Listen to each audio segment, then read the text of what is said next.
The Hairy Fox. The story goes that a farmer named Ma Tianrong, in his 20s, lost his wife and due to poverty, never remarried. One day, while working in the field, he saw a young woman with heavy makeup walking through the crops along the embankment. Her face was rosy, and she exuded charm and grace. Suspecting that she might be lost, Ma Tianrong looked around, found no one else in sight, and decided to flirt with her. The young woman responded playfully to his advances. Ma Tianrong went so far as to request a sexual encounter with her.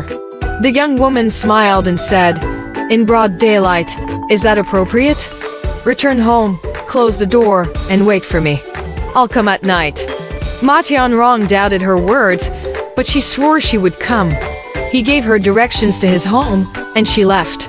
Sure enough, the young woman arrived that night, and they became intimate. Ma Tianrong was astonished by the smooth and tender quality of her skin. When he lit a lamp, he noticed her skin was red and thin like a baby's, covered in fine hair. Finding this peculiar, he began to suspect that she might be a fox spirit. Half in jest, he questioned her about it.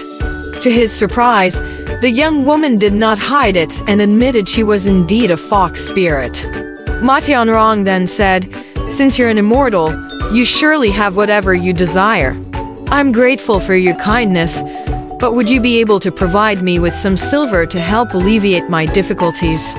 The young woman agreed. When she returned the second night, Ma Tianrong asked her for the silver. The young woman feigned astonishment and said, "I forgot." As dawn approached and she was about to leave, Ma Tianrong reminded her once more. When she returned that night, he asked, "I hope you haven't forgotten what I asked for." She responded with a smile, asking him to wait one more day. After a few days, when the young woman came again, Ma Tianrong asked her for the silver. She laughed and took out 2 silver ingots from her sleeve, each weighing about 5 to 6 taels, with intricate patterns etched on the edges. Ma Tianrong was pleased and carefully stored the silver in his cabinet. After 6 months, Ma Tianrong needed money for something, so he took out the silver to show to others. People examined it and said, "This is tin." A mere bite with their teeth made pieces fall off. Ma Tianrong was shocked and carefully put it away again. That night, when the young woman came, he scolded her angrily. She laughed and said, "Your fate is weak. It can't withstand real gold." She brushed it off. Ma Tianrong said, "They say fox spirits are incredibly beautiful, yet you are different." The young woman replied, "We change as people change. You don't even have a bit of good fortune. As for beauties like the falling goose and sinking fish, how could you possibly enjoy them? With my unattractive appearance, I'm certainly not suited to serving high-ranking individuals. Nevertheless, compared to the hunchbacked women, I could be considered somewhat attractive." A few months later, the young woman suddenly gave 3 taels of silver to Ma Tianrong, saying, "You've asked me for money multiple times. Due to your weak fate, I shouldn't have concealed any silver. So, I didn't give it to you. Now, a matchmaker is coming for you. I'm giving you money to purchase a wife and as a parting gift." Ma Tianrong explained that he had no intention of marrying, but the young woman assured him, "Within a day or 2, a matchmaker will come." Ma Tianrong inquired, "Do you know what the woman looks like?" The young woman responded, "You want a beautiful one, so naturally, she'll be beautiful." Ma Tianrong said, "I don't dare to expect that.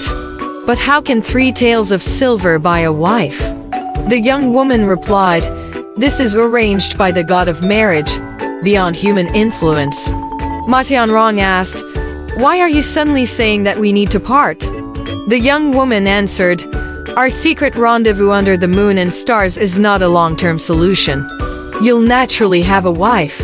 Why continue with this charade?" As the day broke, the young woman left, giving Ma Tianrong a packet of yellow herbal powder, saying, "After we part, you might fall ill. Taking this medicine will cure you." Sure enough, the next day, a matchmaker came to Ma's home. Ma Tianrong first inquired about the appearance of the woman. The matchmaker said, "Not beautiful, but not ugly either." Ma Tianrong asked about the bridal gift, and the reply was about 4 to 5 taels of silver. Ma Tianrong was not concerned about the price, but insisted on seeing the woman in person. The matchmaker worried that a respectable woman might not be willing to show herself and suggested that Ma Tianrong accompany them to see her together, taking advantage of the situation. Upon reaching the woman's village, the matchmaker entered first while Ma Tianrong waited outside. After a long time, the matchmaker returned and said, "What a coincidence. My cousin lives in the same courtyard as her. I saw the woman in her room just now. When you pretend to visit my cousin, pass by her closely. You can secretly take a look." Following the matchmaker, Ma Tianrong entered the courtyard, and indeed saw a woman sitting in a room, reclining on a bed while a maid scratched her back. As Ma Tianrong walked past her, he stole a glance and confirmed that she looked exactly as the matchmaker described.